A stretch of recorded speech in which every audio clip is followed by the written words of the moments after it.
First, I have to start with the bad news. Esther Duflo is not here. You know, I really hate it when academics cancel at the last minute. It's really irresponsible. And all she gave me was this lame excuse that she had a baby on Tuesday afternoon.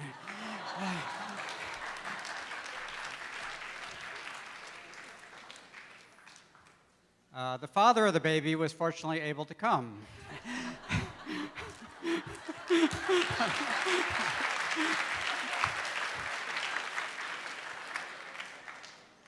I wasn't sure I was going to be able to reveal that. It was, you know, kind of like economist celebrity gossip, but the story was broken by the FT last Saturday, so now you know. I don't think I should waste any valuable time on introductions. You know, I've got two academic, economic superstars here that the rest of us look up to. Why should I list all these titles and awards that they all get in such endless, boring detail, one award after the other? Angus is older, so he's gotten even more. Abhijit will probably catch up eventually. You know, one thing I do want to say that I've learned from both of these guys, you know, when people see someone lower on the food chain like me being skeptical, they wonder, you know, what? Well, you know, you're so skeptical, why can't you take it? Why don't you ever become the victim of skeptics? And the truth is that I have been already, and that's how I learned to be so skeptical. I think I have to give Angus special notice in this regard. One of my fond memories of my career is giving a seminar at Princeton, having my paper completely destroyed by Angus. I was left bleeding, broken on the floor afterwards. And then he courteously took me out to dinner, and we had a wonderful time. And that paper is now my second most successful publication, thanks to all that constructive destruction. Abhijit is equally skilled at destroying other people's papers. In fact, that's most of what happens in academia is people destroying other people. In fact, which leads us to the topic of our debate today, is randomized controlled trials for and against. We have, in a way, this is like I don't want to oversell this, but this is more than just a conference. This is like a moment in intellectual history. This is Abhijit, with his partner Esther, has just written the definitive popular bestseller on why randomized controlled trials will save the world. And Angus Deaton is the profession's leading critic of randomized controlled trials. And we are going to let them go at each other for half an hour each, and then open it up to you guys to pour on some more. So let's all have a lot of fun, and let's go for it. Abhijit.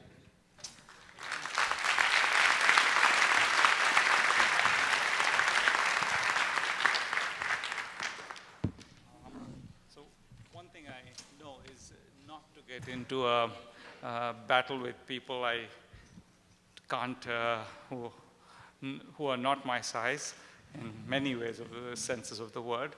And so I'm going to stay strictly away from the agenda that Bill set out. This is not going to be a fight about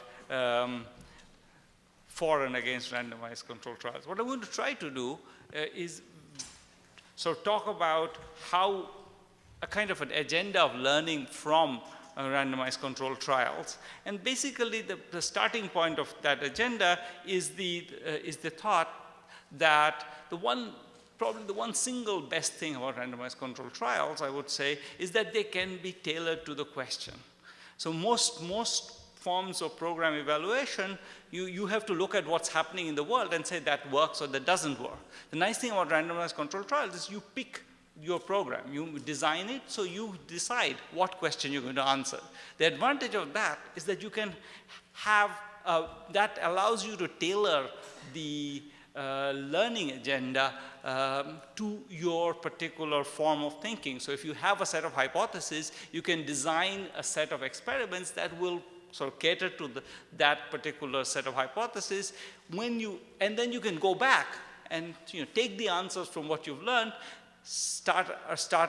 usually you learn that you didn't know anything when you started, and then you start afresh. And what I will tell you a little bit is my own intellectual process of going through that. So in some ways discovering things that I didn't expect to discover. But I think in some ways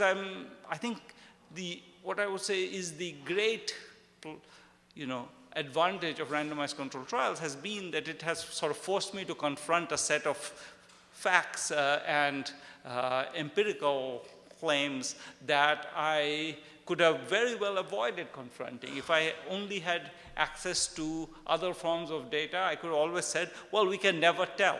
And right now, unfortunately, I think the one thing that randomized controlled trial has done for me is remove that excuse. What I'll try to show to you is a process by which you sort of get beyond the standard hypothesis that you had and have to confront some possible, maybe slightly frightening open set of questions that eventually emerge because you sort of have tried all the things you thought you'd try and they didn't quite work out. So that's the sense in which I think it's both exciting and challenging to live in this world of randomized controlled trials. So what I'm going to do is I'm going to talk only about one thing, which is microcredit. And I'm going to, that's an excellent place to look at how this particular learning agenda has been carried out. There's lots of interesting work here, and hopefully it'll provide both a little bit of useful content and sort of a flavor of how this kind of learning process can be carried out and where it can take us. Okay, so let me start with a paper we did on, it was an impact evaluation of microfinance. Microfinance is, you probably all know, it's small loans given to poor people. Or there are supposed to be 150 million borrowers in the world, so it's certainly a small loans but big program. This was an impact evaluation. It was a randomized controlled trial done in India. It's a very, very conventional microcredit program. There's group liability, so all the borrowers are responsible for each other's loans. The starting loan was about $250. They had basically weekly repayment, and the interest rate was about 24% per year, which sounds high to you, and rightly, but it's low by the standards of interest rates that poor people often pay. This was a randomized controlled trial carried out in the city of Hyderabad, which is a large Indian city in the south. It was 52 neighborhoods, poor neighborhoods, were chosen for treatment, and in those 52 neighborhoods, microcredit was offered by Spandana. That increased, not hugely increased, but had a substantial increase in the access to credit that happened. The reason why the increase wasn't huge is, of course, other people can offer credit, but Spandana is a very big organization, so it did have an effect. Now, when you look at what that did, so that's just to set up, one thing that it did do, and these numbers are, so is that the blue is always going to be in these figures, what happened when you didn't offer microcredit, and the yellow when you did. Where you offered microcredit, you got about, I would say, 30% more new businesses. So and that's not nothing. I mean, that's a 30% more new businesses there's a lot, actually a fair number of new businesses that get set up. 5% of the households set up new businesses.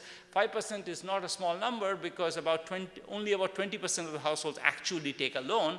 So, 5% is a decent fraction of those households. And then about 7% set them up when you give them the loan. So that's the sort of the good news. Now, here's what was striking. And maybe the first place where I think even, maybe I was slightly, even I would say, one supposed to be unbiased, but I think I was slightly disappointed. So there's no effect on this thing called PCE, which is just per capita expenditure. That's sort of a measure of your consumption. How well are you doing? Had zero impact on that. People bought a few more durables, but mostly like things like televisions, and they cut back on some other forms of consumption, so it added up to about the same thing. The thing that's to be noted in this figure is that there was a significant increase in the amount of business durables that were purchased by these businesses, but that significant increase, this is an increase of 5 rupees. 5 rupees is 20 cents. Now 20 cents per head per month, but still 20 cents. So this is not, they're not buying lathe machines or cars. They're spending 20 cents more to buy machines. And so what kinds of machines are they buying? This is a thought to keep in your mind. They're buying maybe a few more, maybe a storage tank for rice, or they're buying a set of plastic bottles to keep their biscuits in the shop. But they're not buying they're not buying anything particularly significant. Compare that with the increase in the amount of spending on televisions. People just spend a lot more on televisions than on business assets, if you like. So that's a sort of a fact to keep in mind. This is and it's something that we'll come back to because it sort of will help us understand what's going on. You don't see, what's very striking is this fact, which you will keep coming back to, is that you don't see a huge effort to go out and start large businesses, even to the extent of the loan. Remember, the loan was $250. We're talking 20 cents here. Maybe 20 cents or a family of 5, so $1 per month, so that's $12 per year.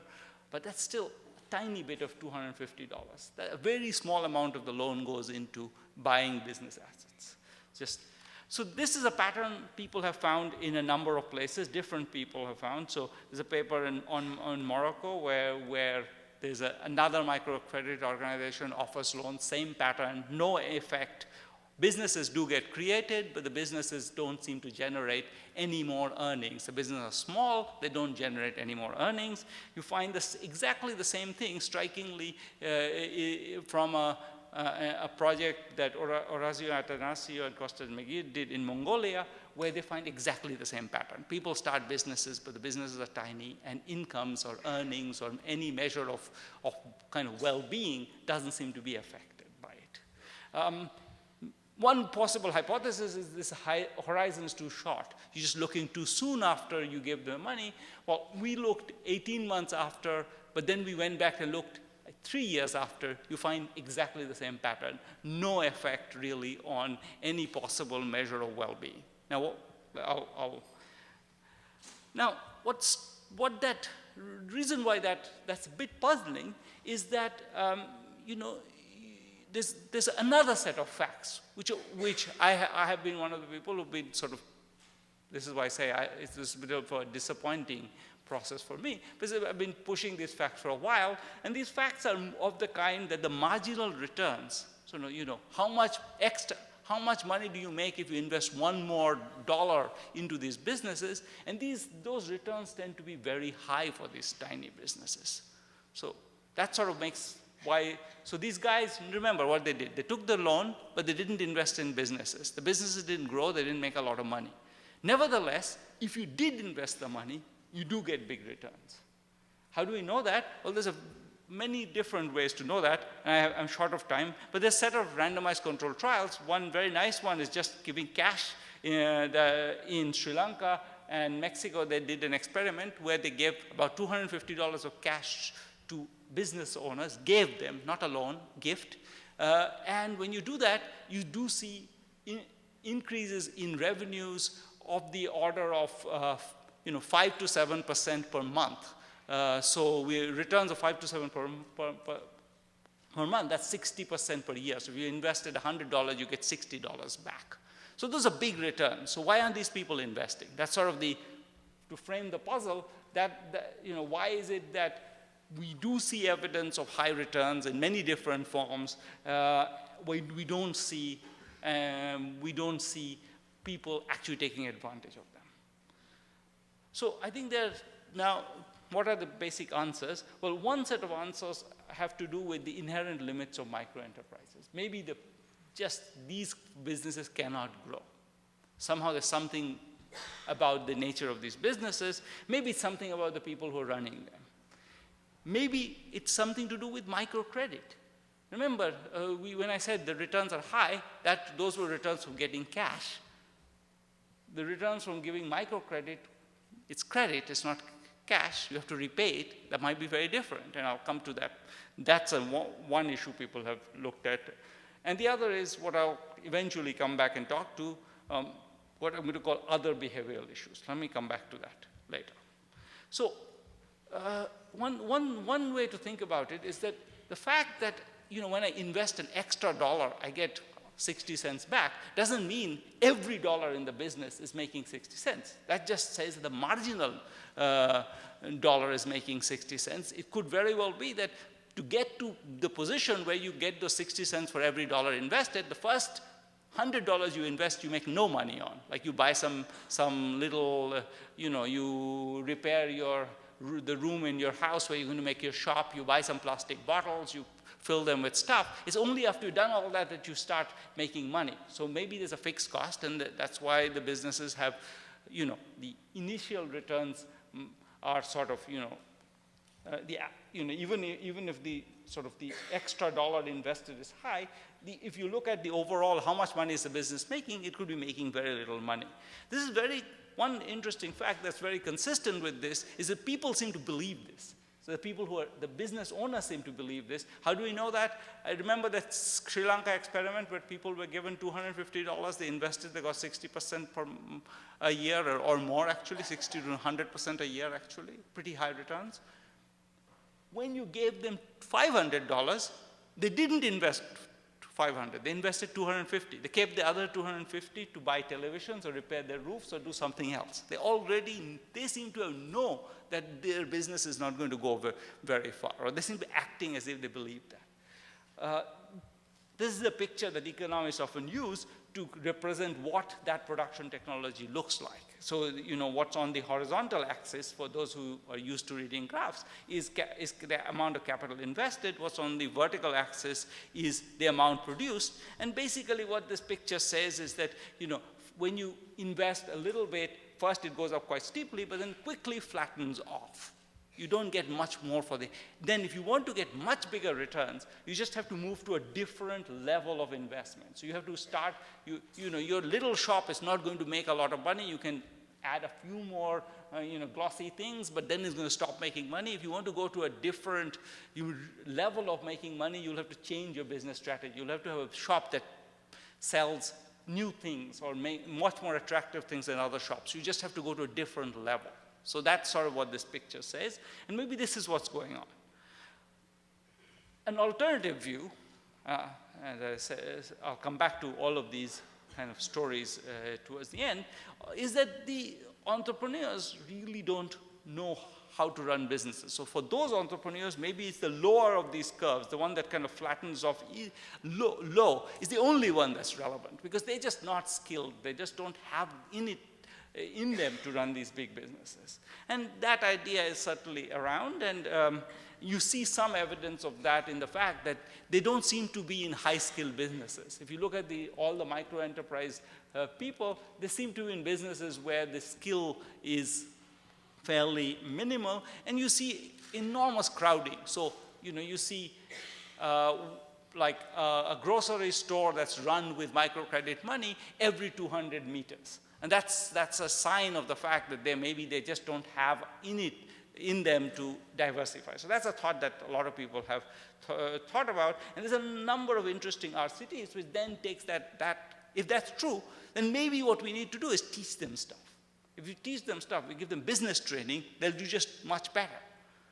And we see some evidence that for example, they don't know how to do accounting, they don't know how to do inventory management. There's all kinds of like descriptive evidence which is very useful and suggestive.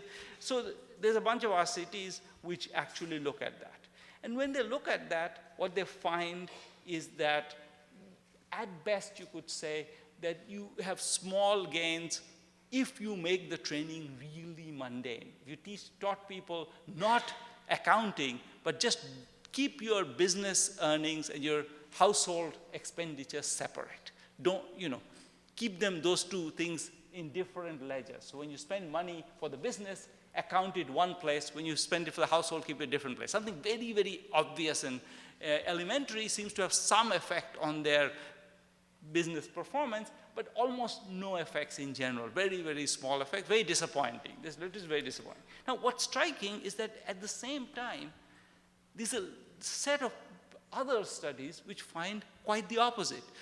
They look at slightly bigger businesses, not big businesses, but just not mini businesses, not businesses with $250 worth of capital, businesses which have $10,000 worth of capital. When they look at those businesses, if you invest in a business like that, if you give them free business training, so all of these are basically send consultants in to teach them new ideas or products, new technologies, new ways to do your business. When you do that, you get very high returns, 60, 70, 80% investment returns on your investment. So very high returns on your investment when you actually provide this information. So what's going on? Why are the tiny businesses getting no benefits, but the slightly bigger businesses are getting large benefits? So I think, again, you might think that there's a bunch of hypotheses this throws up. One is that it's scale. The problem is scale. Well, training is expensive. So when you actually give people so high-quality training, which is telling them what technology to use, in Ghana, there was a nice study which did that spent about $1,100 per firm. Now, if your capital is $250, who's going to pay $1,100 to train you? So the kind of training that those people get is worth only $50 because their capital is so small. It's just never going to be viable to give them training worth $1,100. So basically, one possibility is that once you have tiny businesses, paying the trainer isn't ever going to be economically viable, so you'll never be able to sort of cross that hump. You'll just be stuck there. The alternative is that maybe training only works if there's something to learn. If you're running a shop, there's not much to learn. There's no technology to learn about. So the Ghana study shows that where you get gains when there's a new technology and you find out about it, you get it, your profits go up. But when you're running a tiny grocery store, what's the technology that's going to help you? Maybe there's not much to learn. So either way, one possibility is that just these micro enterprises are just too small to benefit. Second hypothesis is that these people are they can't learn. Maybe they are just not educated enough. The basic education is too weak, something like that. A third one is that maybe they don't care about this. Maybe they think you're wasting their time. They don't actually think what you're trying to teach them is worth learning. That's when they're not paying attention because they have some other view of what's worth getting, and they just don't think what you're offering them is useful. So those are three possibilities. Again, I'll come back to these. Here's a fact to take with you. These are like places where, so what percent of, this is just a graph which shows where we have data, what percent of businesses have some machine, and machines here include a hand scale, for example. So, something like 50% of the businesses don't have any machines, and the others have things like one scale, one drum to carry the beans home or something. That's the kind of machines they have. So that's another possibility. Now, there's a whole other set of arguments which have to do with the fact that maybe this is not to do with the production technology. It has something to do with the fact that microfinance has particular features. So two things about microfinance are relevant. One is that this group liability. Group liability means that if I were to default and if Angus were in my group, he'll have to pay for me, or he'll be punished for my not paying. And therefore, what would that do? Well, one thing that could do is make Angus quite unhappy about the possibility that I'm going to default on him, and knowing that I'm scared of him, he's going to insist that I don't do anything that has any risk in it. So he's going to make me do the safest possible thing. Many years ago, we wrote a paper, theoretical paper, making this argument before microcredit was really popular, but it's an argument that certainly needs thinking about. Now, on the other hand, the reason why group liability is favored is the idea that, well, again, precisely the same thing. Angus doesn't like me defaulting on him, so he's going to be watching over me, and if he's watching over me, I'm not going to dare to misbehave. So I'm going to behave myself, and the loan will get repaid. Now, question is that true? And surprisingly, the evidence on that is not very strong at all. So there's a paper by Carlin and Ginet where they look at what happens if people who had individual liability loans were given group liability loans were just said, okay, don't have to worry about your group, you just got your loan on your own. What happens to the default? Default doesn't change. On the other hand, maybe it's the case that there's some small evidence suggests that if you do that before they choose into the group, so that maybe when they selected into the group already, they were prepared to behave themselves. That's why they had joined the group. So they behaved themselves. When you do it beforehand, you do seem to see some effects. Again, not huge. And we don't know what it does to risk-taking or returns. So maybe there is some benefit in terms of repayment, and maybe that's just benefit to the microfinance organization, not to the borrower. And it's not clear, what it does to returns. Does it really reduce risk-taking? Now, where you do see evidence, nice evidence, is there's a nice paper by Erica Field, Rohini Pandey, and a couple of others, where they look at the effect of another feature of microcredit, which is that you have weekly repayment. You take a loan today, next week you will start repaying. Now that's not easy, right? You think of your business. You start a new business, you have to start making money by next week. How many people can do that? So basically what happens is that you start businesses which are very, very low risk, something you know exactly how to do. You don't explore, you don't learn, you don't try to find something new. And they find that when you extend the period of repayment to a month, from a week to a month, you do see a significant increase in the amount of exploration people do. People start doing new things, they do more original things, they make more money. So there's some evidence that maybe it's just the nature of microcredit that's driving this sort of inability of these people to do something new.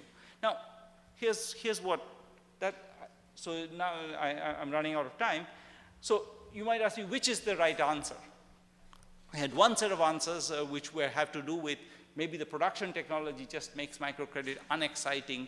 It's just there's not much space to grow. Another one is that it's, so one is production technology means there's just not much to grow. The other is that microcredit means it doesn't let people grow. Which of that's right? Well, I think the answer is neither can be the whole answer. And the reason is that there's something else that's very puzzling. Remember, I said that these people are making 60 to 100% returns on their investment. Well, when you're making 60 to 100% returns, the easy thing to do is to just cut back a little bit on your current consumption and invest in your business. That's the sort of like what the standard economics would say, is that people should just grow themselves out of poverty.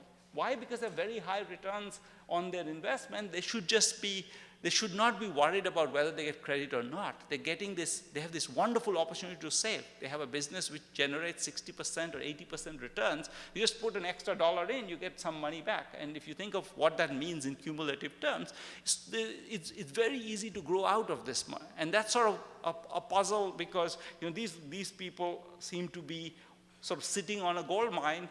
Why are they borrowing? Why aren't they just saving money? So why is it that when I offer people loans, they benefit from something that they could have just done as well on their own? We did a little calculation that's in Poor Economics. And as we looked at the shop, and we looked at how much money would you take if you were for this household to double the inventory in the shop?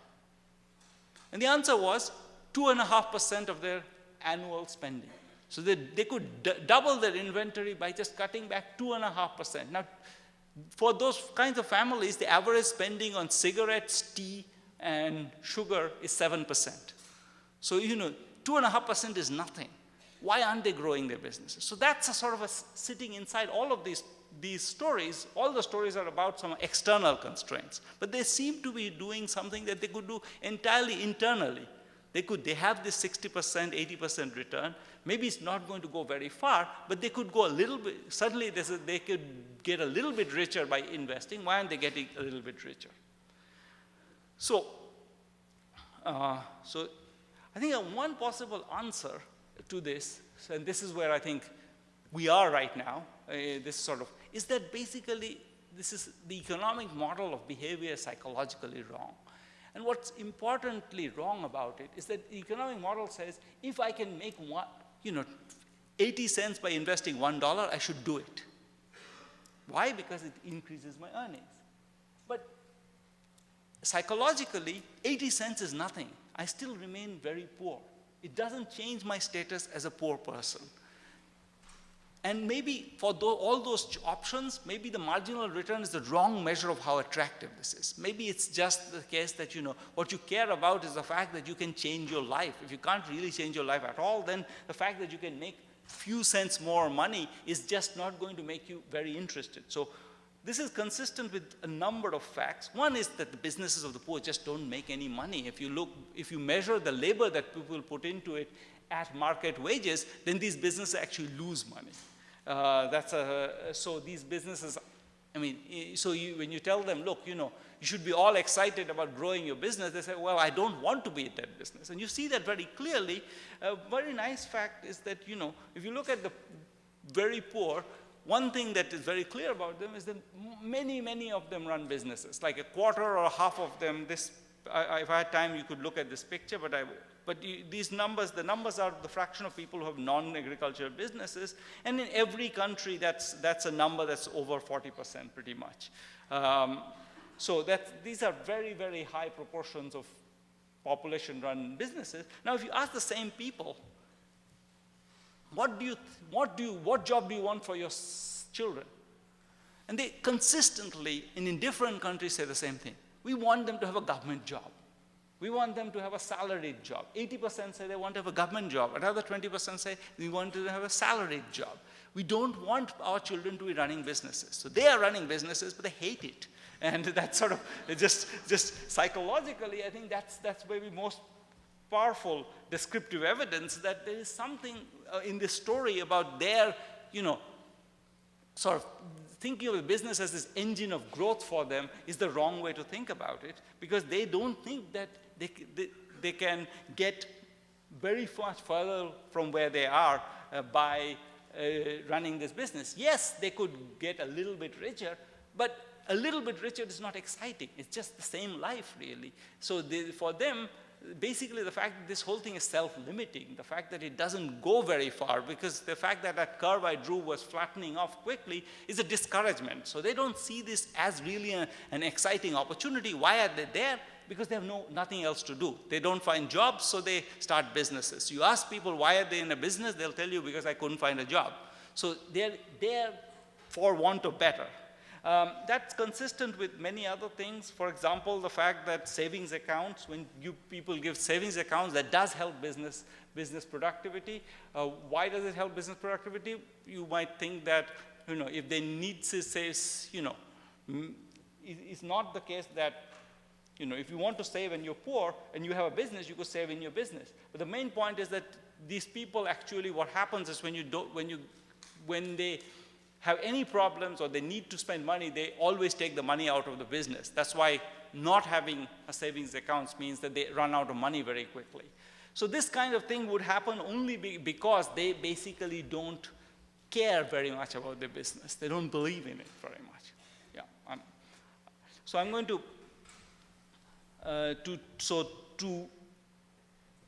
conclude. So what I want you to see is we've come some distance through this process. We started by thinking that, this microfinance has this promise that it's going to let a billion businesses grow all over the world. And somehow we've come to the conclusion that that's not quite working. And I think what's helpful is that through this process, we've got to narrow down a set of new hypotheses that's going to help us understand what's going on. So for some examples are, what's the effect of, if we gave them $50,000 loans rather than $250 loans, would it really change? Would that really change people's attitudes? Would they behave in very different ways? Would it be the case that if we found the right kinds of people, the ambitious among the poor, they behave very differently for a very small loan? How would we find those ambitious people? How would we find the skilled people? Imagine I went to these tiny farms and I offered them this expensive consulting just for an experiment. Just see what happens. Would that really change these businesses? Or would those people not be able to absorb those skills because they don't have the underlying education to absorb it? Would it matter? Would they pay attention to, if you gave them expensive consulting but you didn't give them a loan, would they pay any attention? Will they say, it's all waste because I'm not going to ever be able to grow my business big enough to make this interesting? Or will they be interested? How big would a big loan size make them more interested in the consulting? Does group liability reduce risk taking? There's a sense in which if you go through what I've tried to do, and this is sort of where I'm going to end, is to lay out this process by which you start from one set of ideas about how the world works and move to a different set of ideas.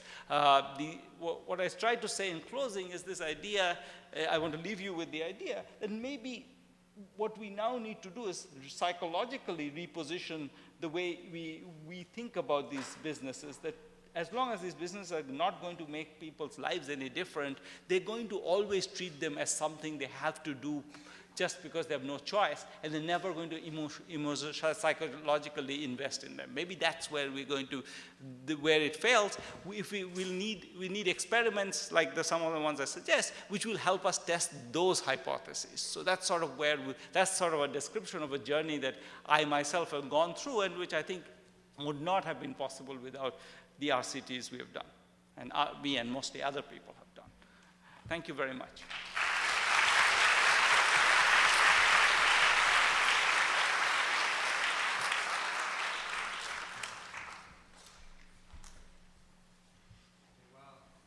Angus is getting loaded. Can you hear me?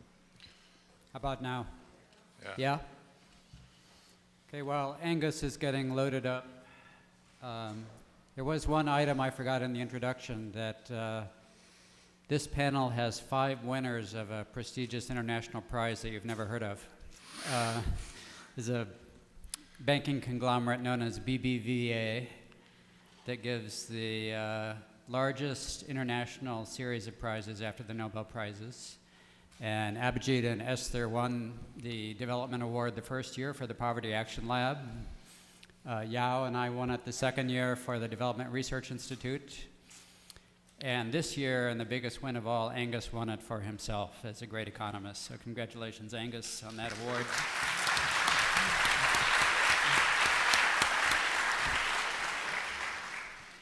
Thanks very much, Bill. I'm not sure I can do better than that. I'm much more obedient than Abhijit, so I'm going to do exactly what Bill told me to do, which is I'm going to talk about some of my reactions to the book, which is going to be over there for signing later, and I'm going to talk about randomized controlled trials. I think, as always, it's hard to meet Abhijit or Esther or both of them together and not agree with a tremendous amount of what they say. I think, for instance, we would have almost exactly the same attitude to Jeff Sachs's candidature for the president of the World Bank, for example. I think we might share the same view about Paul Collier being president of the World Bank, though my guess is we sharply disagree on my favorite candidate, who's sitting on my left here, who I think would make a terrific president of the World Bank. Though probably start by closing it down. So let me start by saying some of the things I do like. Doing economics in the field has been a big change. You who are young don't realize that, but it used to be very rare in academia. Not a long, long time ago, but for many recent years. It's very important for good economists working with poor people and seeing how they live their lives. Economists have traditionally worked by a process of deduction based on introspection, and introspection turns out not to be a really very good way of understanding the lives of people who are very different from us, or maybe would not be very different from us if we had a lot less money than we do. And perhaps there really is a poor economics which is different from standard economics, or at least it focuses on very different things. This is built up, and the book makes a start on it from on-the-ground experience and close observation. There are lots of stories. You heard Abhijit tell some of them just now. Experiments and the beginnings, though not, I think, the end, of coherent accounts. I also much like the fact that the book, unlike almost all books on development economics, reports the sums of money involved in purchasing power parity adjusted currency, which is very important. I especially like the fact that they use my PPPs rather than the official ones, and I much like, of course, the generous citation of my work.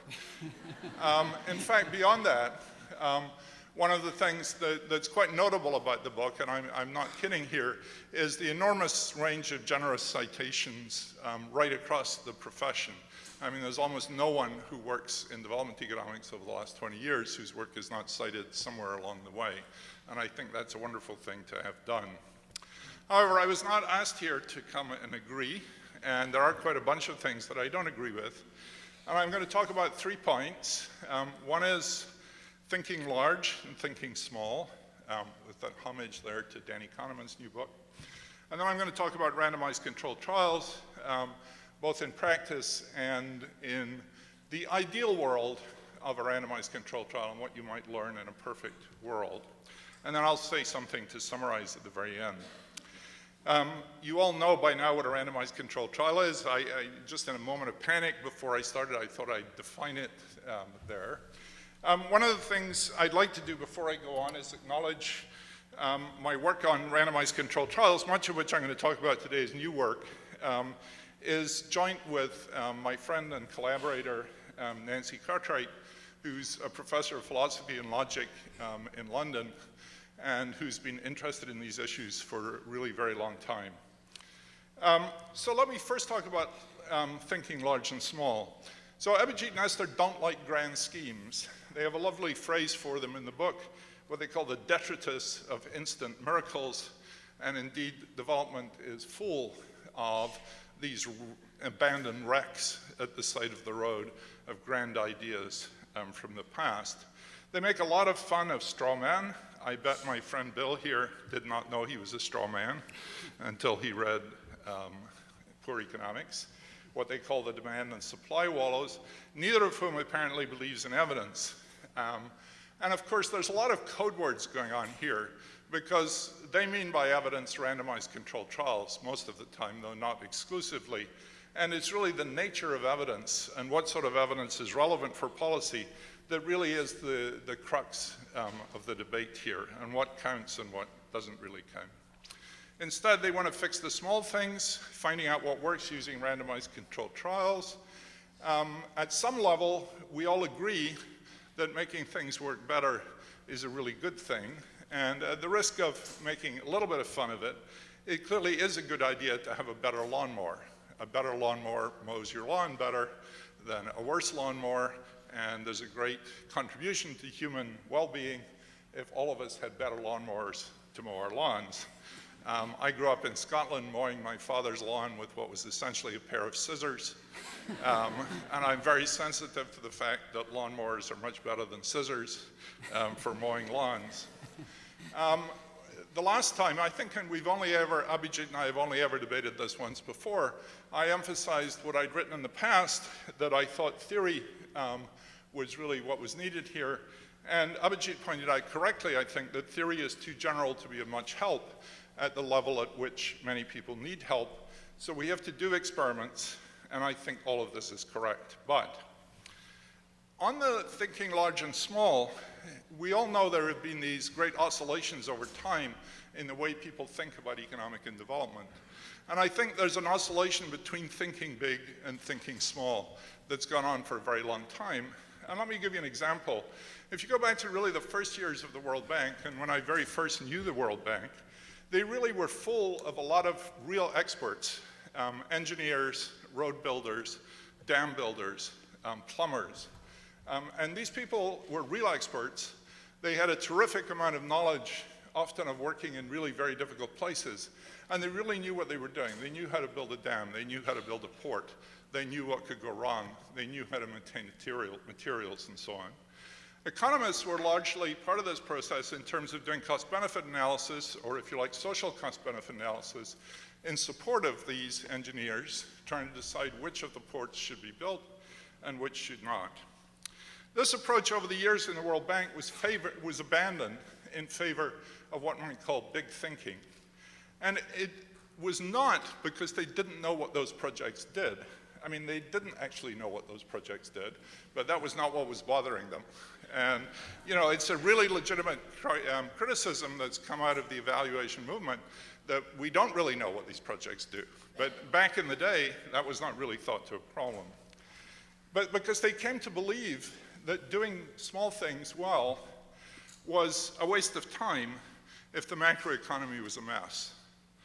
And in those days, the way they would have put it is because prices weren't right, the exchange rate was overvalued because of large-scale distortions of markets. So you could finish up building ports in the desert or building dams where you never connected up the prices, and everything was measured wrong and everything was distorted, so you really got the wrong answer. And that led to a world of structural adjustment lending, of focusing on macroeconomic policy and so on. And that was a well thought through decision. It may not have been right, but it was a heavily debated, serious discussion. Now the argument would be more, perhaps less, in terms of getting prices right, but in terms of political failures and the failure of state capacity. Now this argument I don't think has ever been fully concluded, and I think it really is more of an issue for poor economics than is fully admitted. It's really not clear that inventing a better lawnmower is a good idea if there's no grass, or if the government is dumping toxic waste on your lawn, or indeed, as is one of the themes of the book, that states should do more, can do more for the poor. But if these states are dysfunctional, it's not really going to work very well.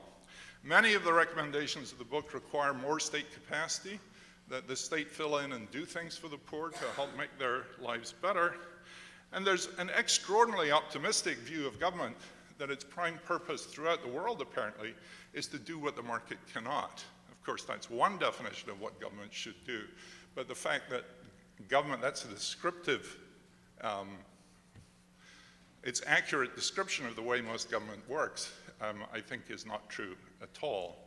And there's really no recognition of the fact that aid in at least some countries may be undermining the capacity of the state and the institutions that do not work for poor people. And I know the counter-arguments, and there's a chapter in the book on politics, and they've done important experiments on politics too, and fixed and made recommendations based on that. But these politics are still local politics. We're really still at some level talking about lawnmowers. And perhaps that's all we can do. And there's a very strong argument of that kind in the book. But I actually think not. I think we do have to address the big questions. And what really worries me is that we especially have to address the big questions if we're, that says implicit, it means if we're complicit. And if our aid flows in at least some African countries are seriously undermining state capacity, state ability to tax, we're doing harm.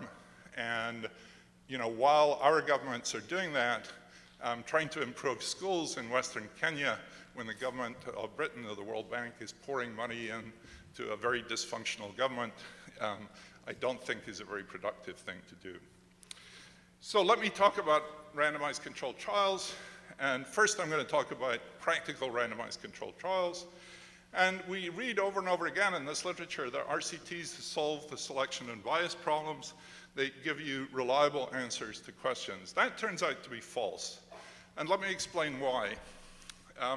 If you start from a parent population, which is, say, the whole population of the country on which you might actually want to do, and you might actually want to implement the policy, and that's a policy you're interested in. So this is like all the schools in India, or all the villages in India, or all the coffee farms in Africa, or something of the sort. From that population, you select what I call an experimental panel. Now, it's interesting that there's no real word for this in the experimental literature, which tells you that it's not well enough thought about. But this is, if you like, the 100 villages that are selected from the 1,000,000 villages that you could have selected from, and which are then divided into treatments and controls. Okay? So I want you to think of a two-stage process in which we select from the universe of all possibles the people we're going to do the experiment on, and then we do the experiment by randomly splitting them, and one half gets the treatment, and the other half doesn't get anything, and then we observe the difference. So just a classic description of a randomized controlled trial. So there are two stages, though. Now, the two selections from the parent and from the experimental and control, the absence of bias and selection applies only to the second stage. It does not apply to the first stage, or it doesn't always apply to the first stage. I will talk about that a little bit more. So if you think of the first stage, it's typically selected, perhaps just for convenience, or perhaps because you can't do the whole country, so it's done in some area of the country, or it's done in the capital city because that's a convenient place that minimizes transport costs. And you're always constrained, or not always constrained, but nearly always constrained when you're talking about individuals or schools or municipalities by the willingness of people to participate. So you can't bring people into the experiment who don't want to be a part of the experiment. So the population on which you can do this experiment is not a random representative group from the population as a whole. It might be, but it usually isn't. So the results at best apply from the population that you could have experimented on, not for the population in which you're going to do the policy. And therein lies the possibility of all sorts of selection and bias. Let me give you an example from pharmaceutical trials in the US. The pharmaceutical companies, when they do randomized controlled trials, always want to observe the pure effect of the drug. That means that children, for whom it's dangerous, and the elderly who have comorbidities are typically excluded from most drug trials. And yet, a huge fraction of all those drugs, when they're put into the market, are actually going to be consumed by the elderly and to some extent by children. So by definition, you're testing those on a population that's different from the population in which you're going to use them. Sometimes that invalidates it, sometimes it's not a problem, but it's a potential problem always, and it always has to be thought about. So if the experimental and the policy populations are different, there's a real problem. Now suppose then that there's not a problem at that first stage, so that the selection of the panelists is done randomly. So this would normally be the best case. So we have 1 million villages in India. We take the list of all the villages in India, and we pick 100 villages, and we pick them, split them 50-50. So I've been playing on my computer with some pseudo-randomized trials. So I just make up a population of people or villages. There's a treatment effect in each of these villages. I select 100 villages, I split them in half, and I see what happens. And I do that thousands and thousands and thousands of times, so I can get a good idea what would happen to people who were doing an experiment like that. And it turns out there's something that's actually quite realistic, which is a bit of a problem, which is if there are some people in the population who would benefit a lot from the intervention, and a lot of other people who wouldn't benefit very much. So the vast majority of people are people who, when you give them this microcredit loan, will get a little bit, but there's one or two out there and it'll completely change their lives. Or it may be on average there's no effect, but there's some people up there who do really well and some people who would lose out a little bit. Now the problem then is when you select your 100 villages, if you get one of these outliers in this experimental population, then everything depends on whether that's on the treatment and controls. So when I run through this on my computer and I look what happens, I get all sorts of weird outcomes. And in fact, there's some experiments in which half the time you get a big negative effect and the other half the time you get a big positive effect on the same sample. The t-values by which significance is judged, and Abhijit's been talking a lot about significance in those numbers, are way off. So you get huge significant effects. In my experiments, about 20% of the time, instead of the 5 when there's nothing there. I mean, in my experiments, there's nothing there, but you're finding spurious effects that don't exist, and you're finding them really quite frequently. So it's a real problem. Now, this would go away if those samples, if the randomized controlled trial was done in 100,000 villages, or if it was done on 10,000 villages. But if you're doing it on 100 villages, you're in real trouble. 100 villages is a big sample size by the standards of a lot of those randomized controlled trials. So what does that do? You get many spuriously significant, but very interesting results. I mean, look at this weird finding I found. Isn't this interesting? It defies conventional wisdom. And notice this is nothing to do with data snooping. It's nothing to do with searching until you find a result. This will happen even if you specify everything in advance and you do everything the way you're supposed to do this.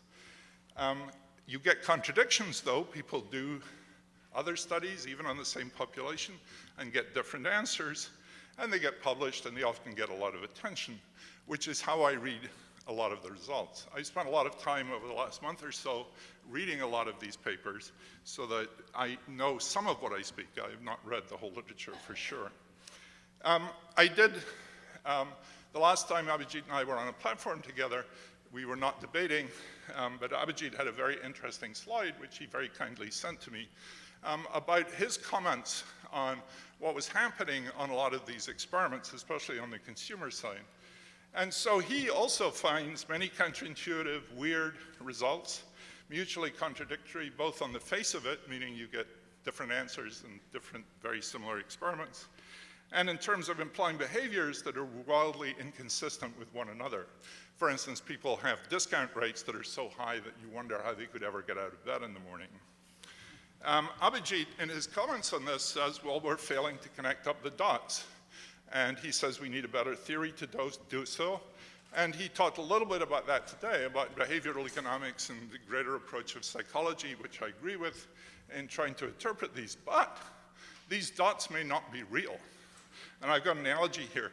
That this actually happened to me once. I was sitting watching an avant-garde movie, and you didn't actually know whether you're stupid and you can't understand it, or whether the projector is broken down, or the projectionist has gone to sleep, or the movie is being operated by his dog in a sort of random way.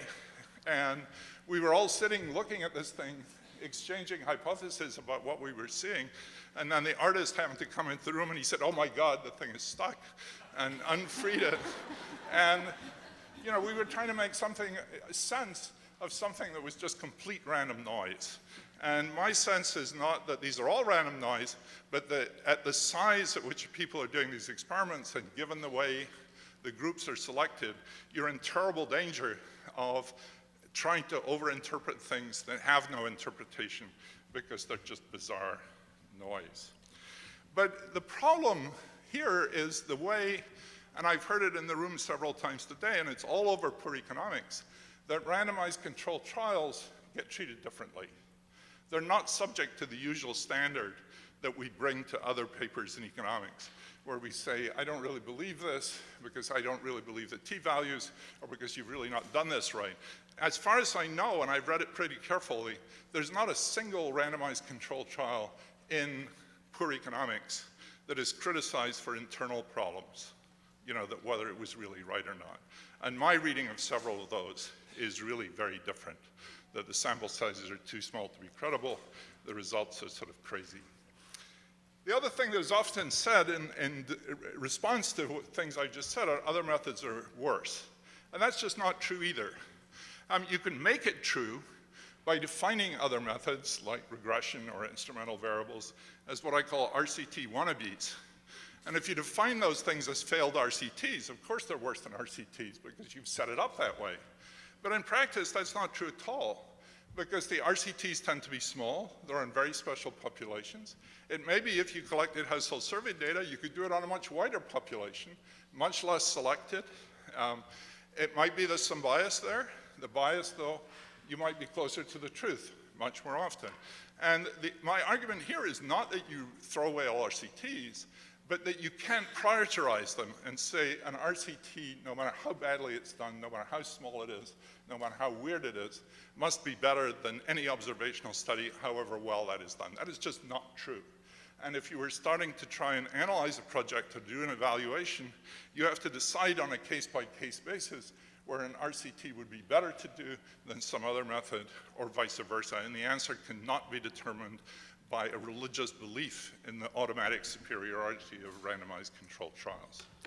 So let me talk about the perfect RCT. Let's say that St. Mary's and St. Joseph's are two schools. There's a perfect RCT which has been run by the heavens, And there's a million observations, and we know the answer for sure. St. Mary's is thinking of adopting this training program. St. Joseph's, a neighboring school, has adopted it, and it got an increase in test scores of Z, which is different from X, different from what came out of the trial. So what should St. Mary's do? Well, it's not obvious or even clear. And there's an elision in the language, which even Bill, when he was talking about his doctor this morning, what an RCT does is gives you the average. It doesn't mean it's good for you. And the average could be a big spread between people who've been hurt and people who've been helped. And if the average is positive, it means more people would have helped than hurt, but it doesn't mean you won't be hurt by this. So when people talk about drugs this all the time, they say RCT shows that it works, therefore it'll work for you. That is a completely unfounded inference from one to the other. So St. Mary's is not the mean, and it may be a long way from it. The mean is useful, and the Board of Governors of St. Mary's certainly should take that mean into account, and that mean may be very different from what they thought the mean would be, and that's important, but it's not decisive. St. Joe's may be much more like St. Mary's. It may draw its pupils from a similar catchment area. It may be that in the past, results that have worked in St. Joe's have worked in St. Mary's too. And perhaps even better, the board of St. Mary's could go to St. Joe's and see the new policy in action and observe the mechanism at work. Now, this is the key. The key is really observing the mechanism at work and seeing actually what happens. And here we go. So this comes to what Bill was saying this morning, and I didn't collude with Bill over this at all, which is the way to find out what works is not to do randomized controlled trials. The way to find out what works is trial and error. And trial and error sounds a lot like randomized controlled trials, but it's not. I don't know how many of you know the game of Angry Birds. The laughter suggests that many people do. Angry Birds is a game that comes on your iPhone or your iPad, and there's a bunch of birds shown over on the left there. There are 5 in this particular round of the game, and there's a catapult for firing the birds, and the idea is to hit all those green pigs over on the right there and blow them up because the pigs have done something nasty to the birds and so on. Now, I mean, when you play this, what you do, this is subject to the laws of physics in general. But just like, as I said before, the laws of physics apply here, but they're really too general to be very useful to solve this problem. You need some very, very specific. You know, when you shoot the things, they are in perfect parabolas. They do exactly what the laws of physics say they're going to do, but they don't, that's not enough. So what you have to do with this thing is you fire off a bird and see what happens. And then you fire off another bird, and you slowly learn, because you try it in many different ways, and eventually you figure out what'll work on this thing by a process of continual trial and error.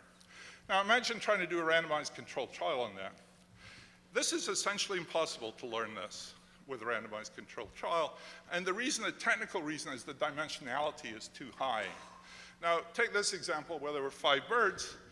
There are about, say, about 100 angles each. That's even discarding that you're not going to fire the thing backwards, though you could. You're also allowed to goose these birds, so when they're flying through the air, you can touch them and it makes them go faster, okay? So there might be, for each of those, about 20 places where you can goose them. I suspect there are actually more than that. So you'd have to do a random controlled trial on 2,000 times to the power of 5. Because after every trial, you'd have to do another trial, and you'd have to do all the sequential trials. Well, that's more than there are molecules in the universe. It's 3.2 times 10 to the power of 16. I don't know how many molecules there are in the universe, but that's a big number. And, you know, you would spend all the money there is, even in the Soros Foundation, and you would never get there.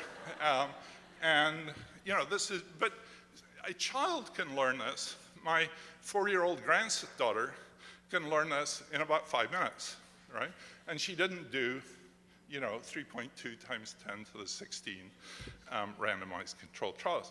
And that's not the way, if you look at the way physicists work, if you look at the way the Industrial Revolution worked, if you look at how medical science worked, if you look at all the devices, all the procedures, the heart transplants, the hip replacements, all these things, they were all done by trial and error. A lot of people died, just like a lot of birds died. And people eventually figured out how to do this right, and now it worked. There were no randomized controlled trials for nearly all of these things. There have been a few done in a few procedures, but almost none. Let me conclude by, well, just two things. One is the visit of St. Joe's board, St. Mary's to St. Joe's, they can actually see the mechanism, what Nancy Cartwright calls watching the dominoes fall. It's like watching the Angry Birds hitting the pigs. You can see how it works. And if they can see that working, then they can often immediately see whether it'll work for them. Because they say, oh, this works because St. Joe's has that headmaster, it wouldn't work for us. Or they say, well, it doesn't work very well in St. Joe's, but we could make it better by tweaking this. So they could do a trial and error based on the mechanism. If they understood the mechanism, they can adapt it. An RCT does not tell us what's happening. It's essentially a black box, because you can't, it's an across-unit design, not a within-unit design, and you can't see what's happening when you miss.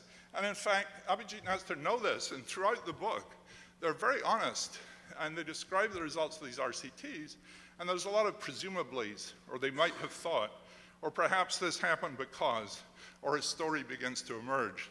They're a very different level of rigor from the rigor in the randomized controlled trial. And you saw Abhijit just now stitching together a story from all of these experiments.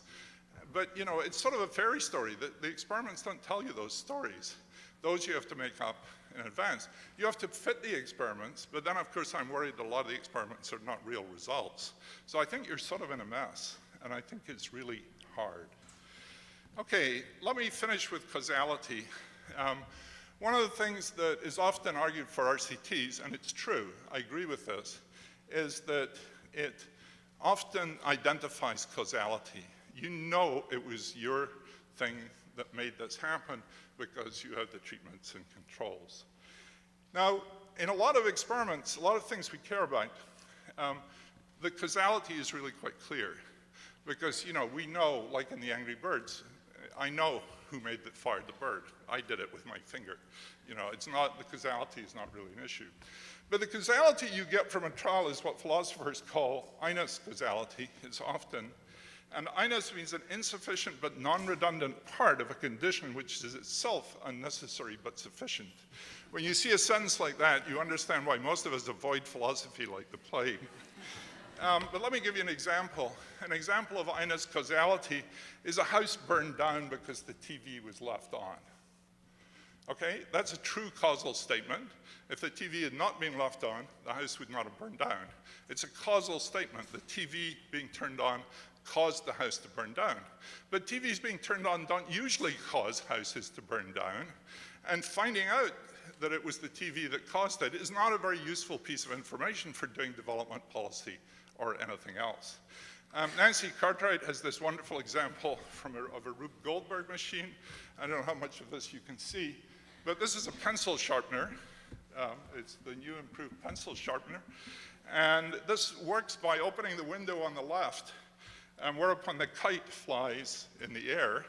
That pulls a string, which opens a door, which allows moths to escape, which then eat the shirt that's hanging off the ceiling. The shirt is now lighter, and that lowers the shoe, which you see next to it, onto a switch, which heats the iron, which burns the pants on the ironing board. That causes smoke to go up. It will enter the tree and smoke out a possum, which jumps onto a basket, which opens the woodpecker's cage, and the woodpecker jumps out and sharpens the pencil.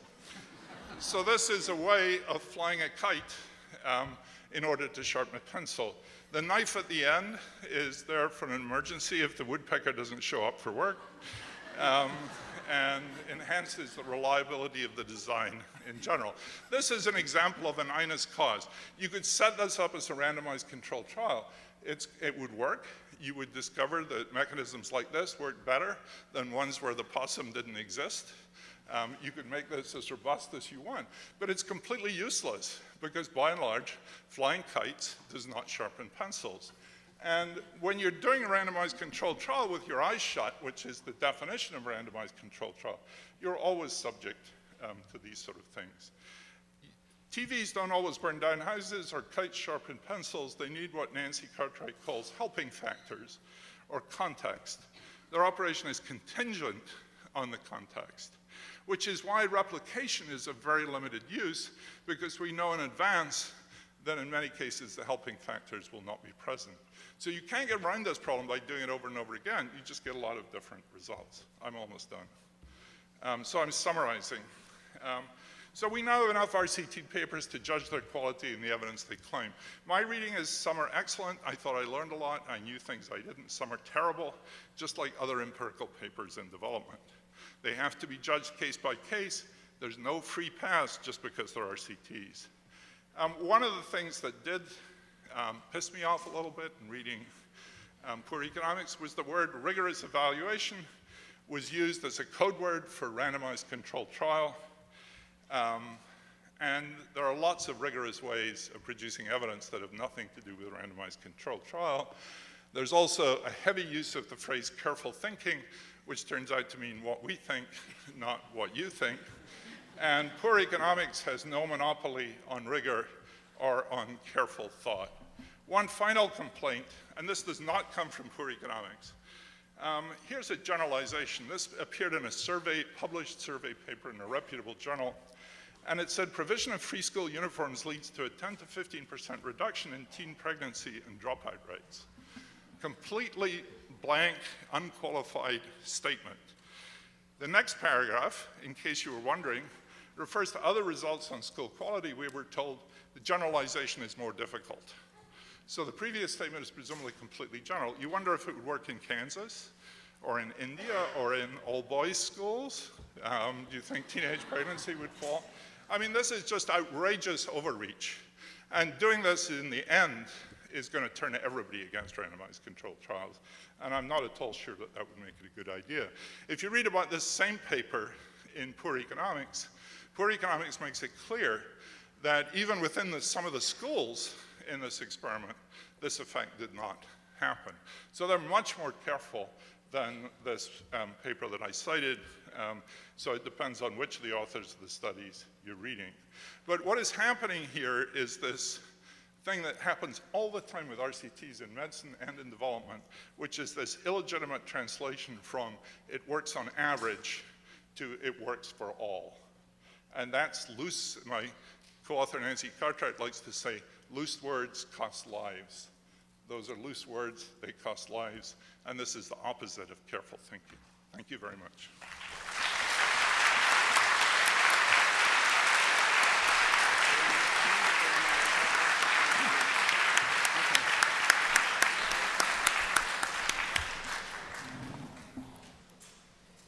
Okay, we're now going to open it up to questions, and then we'll leave time at the end for Abhijit to respond, and Angus to re-respond.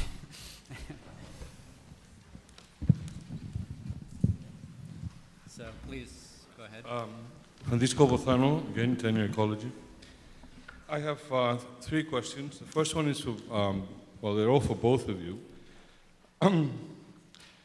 Don't you both agree that one thing is the technique of, in any field of statistics, and the other thing is the science, and that what you're basically disagreeing with is if the relationship with the science, the principles on which it should be applied, it has not been correctly considered.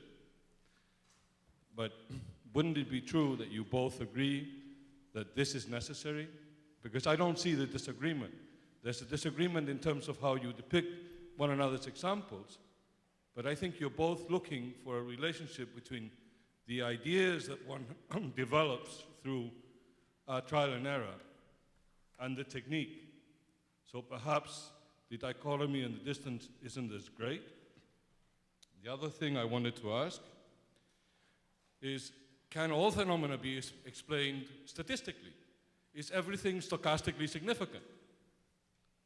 Because the whole idea of sustainable development is that it is not. that we've gotten to a reach of complexity because of the ecological and the economic and the financial crisis, that one needs to have the human beings not just to be tested, but as participants as having a voice and regaining their voice and telling us here, playing the expert game, what things are really about. So I'm sorry, isn't there something can you beyond please the finish statistic up? discussion? And the last one is, I'm surprised about the dichotomy that is being established by the previous speaker between trade and aid. There's been a very long struggle in the world to get... I'm sorry, this is not the session to comment on that. We're commenting Yeah, but on this, I on want this to ask. paper. I want to ask the speakers because I'm there has sorry, been a mention we have a to lot aid. of people waiting, so Yeah, I have this to is cut my you off. my last question.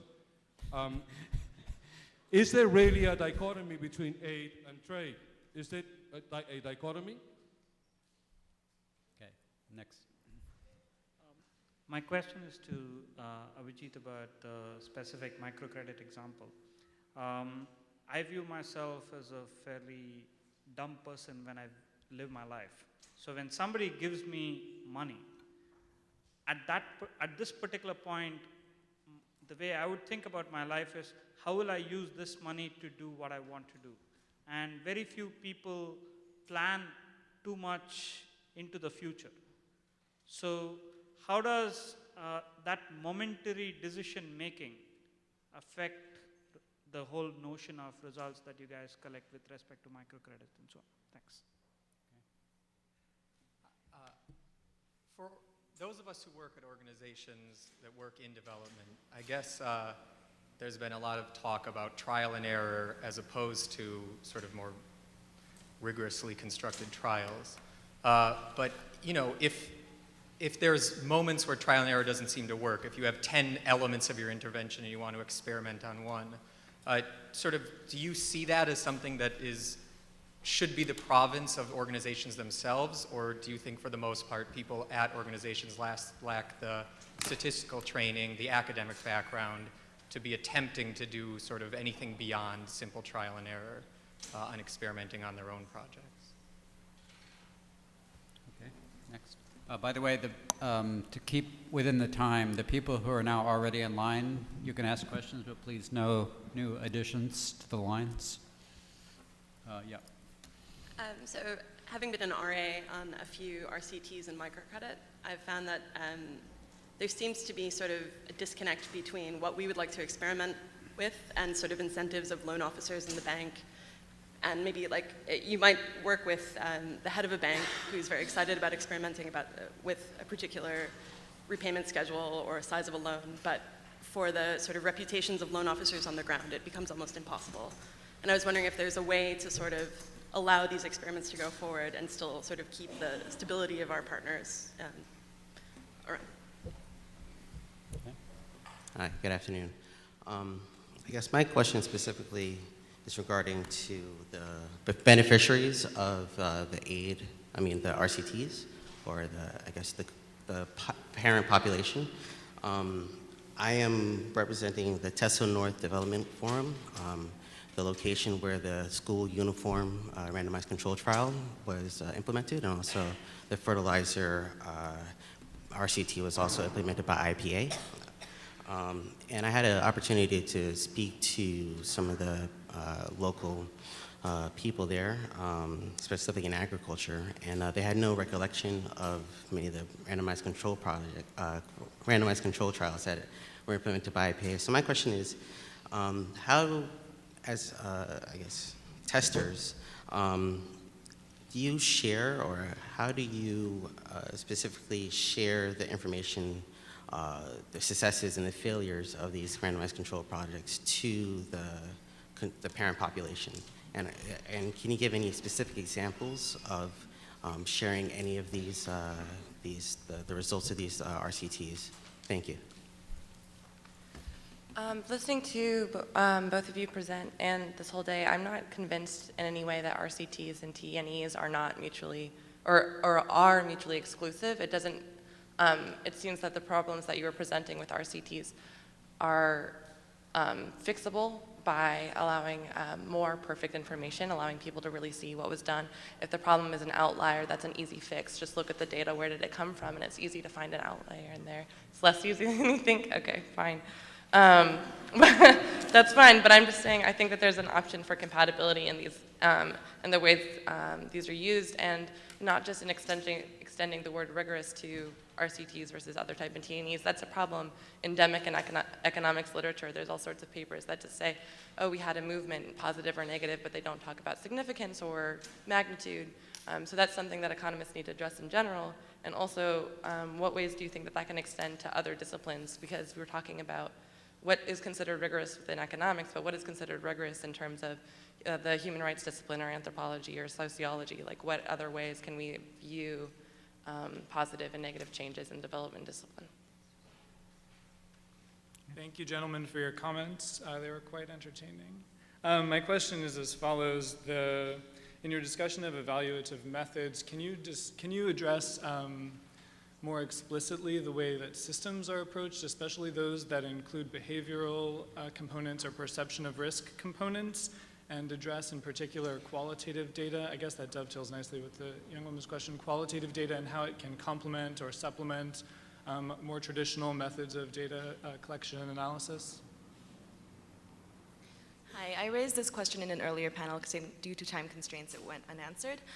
So I'd like to ask Professor Banerjee, given that in a randomized controlled trial you're randomizing groups of people to not get this desired treatment or what you think is the desired treatment, and that post-treatment outcomes take a long time to measure, and this group of people are randomly selected not to have this intervention for that period of time, to what extent in your experience does this ethical issue come into play, and how does that affect like the implementability of an RCT and your interaction with the people who experience it?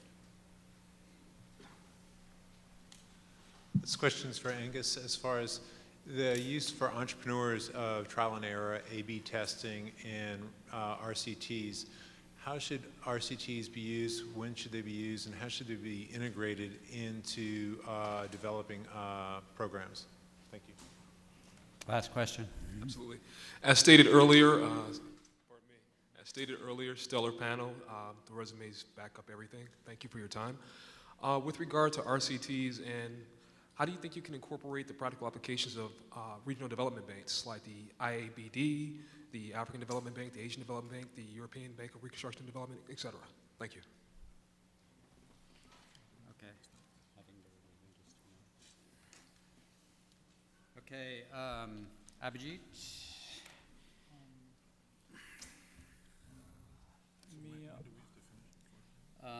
So let's decide on the time. How much time do you think you need?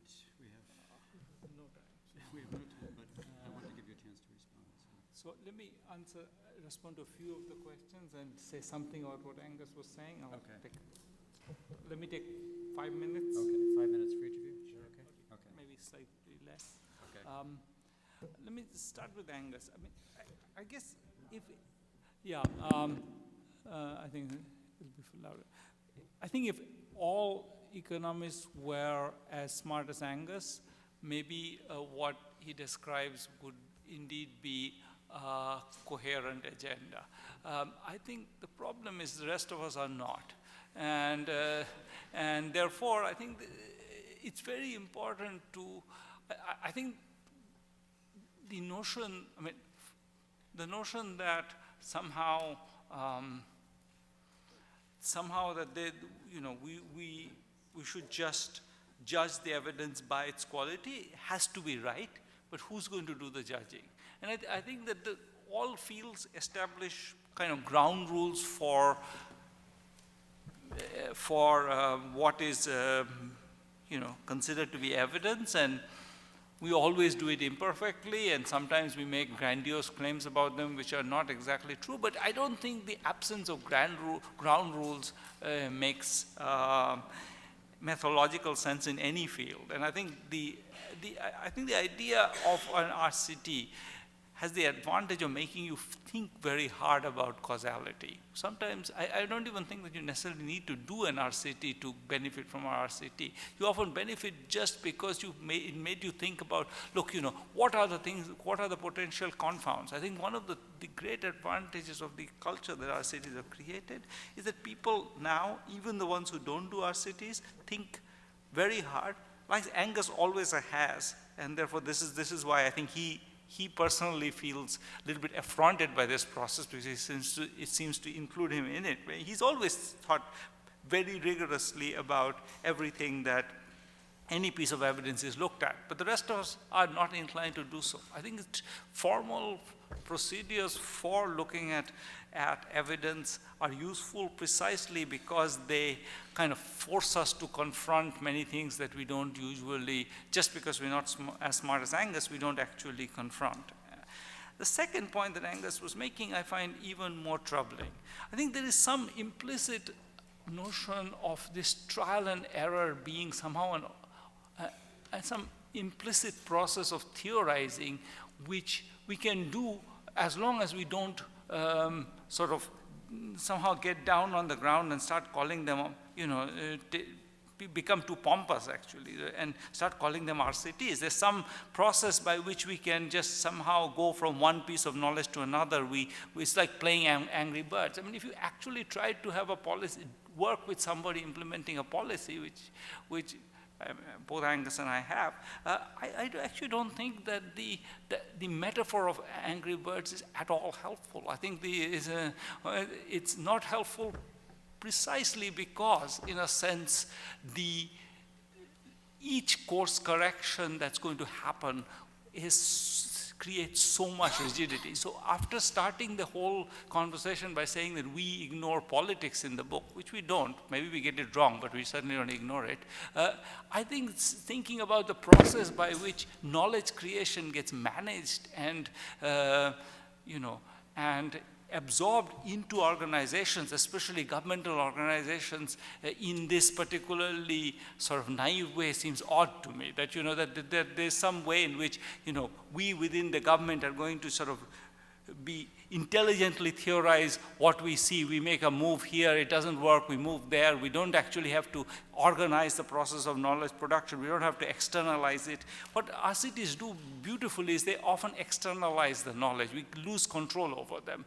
And the idea that within government that this knowledge creation process will be done in a way that will be intelligent and sensitive to all the causality issues, and therefore we're going to just go straight to that perfect parabola that's going to kill the pig.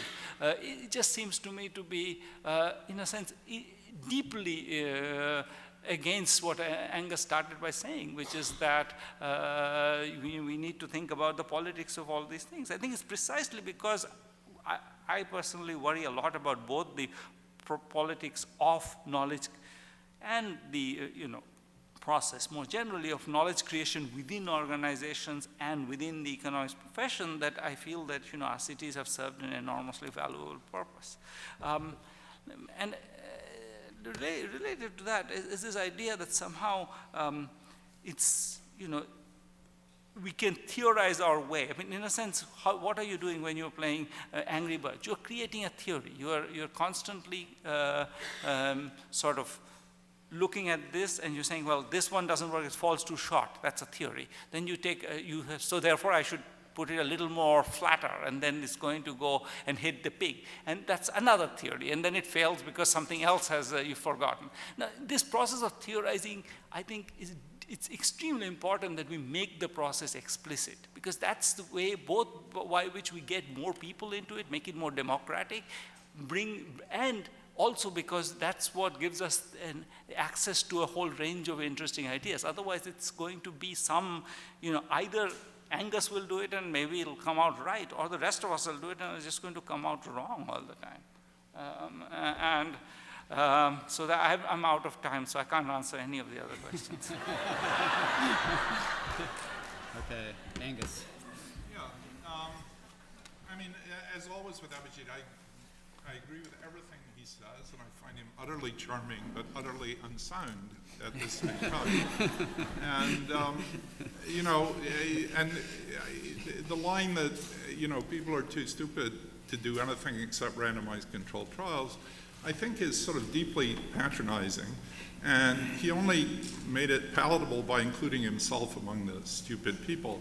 I've been in rooms when other people made the argument that, you know, only graduates, you know, it's the only thing that graduate students are capable of doing.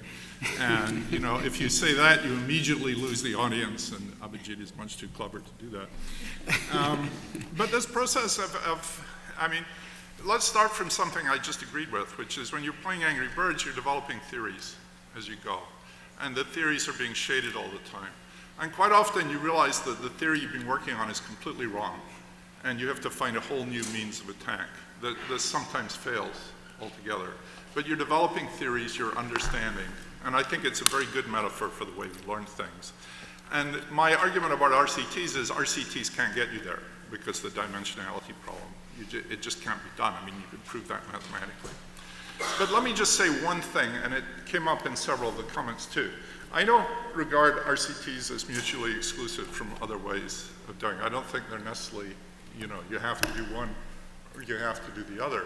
In fact, that's the position that I'm really opposing.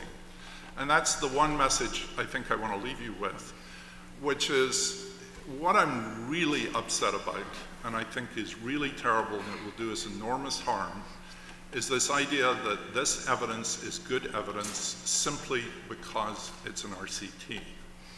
And therefore that the RCT is protected from the standards. It's been sacralized, if you like.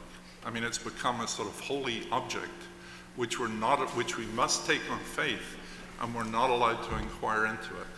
No matter how small the sample size, no matter how badly it was executed, no matter how many people didn't accept their assignment and crossed over, no matter how many schools were struck by lightning halfway through the randomized controlled trial. There's all sorts of things that go wrong with randomized controlled trials. Sometimes the samples are very small. Often the people who are calculating the standard errors are not doing it correctly. So all the scrutiny that has been traditionally brought to bear on all the econometric, applied econometric papers that I and everybody else have ever written must be brought to RCTs too. If I can get people to do that and stop saying things like, but if we can't do an RCT, what should we do? That's just a crazy question, because you should be saying, what should we do? And an RCT might or might not be the right answer to that. And when you've got an RCT, you can't simply say, take this to the government and say, this is solid because it's an RCT. I mean, that's a terrible thing to do, because you're putting in the bad evidence along with the good. There are bad RCTs as well as good RCTs. So that's the only thing. Let's take the halo off the RCT and recognize it for, you know, the human thing that it is, with all the possible flaws. We can't treat these differently from other forms of evidence. That's all. That's the one most important thing I have to say. Thank you. Okay. Well, I think this conference delivered on its title, which was Debates in Development. Thanks to both sides here on this panel and to all sides of all the other panels.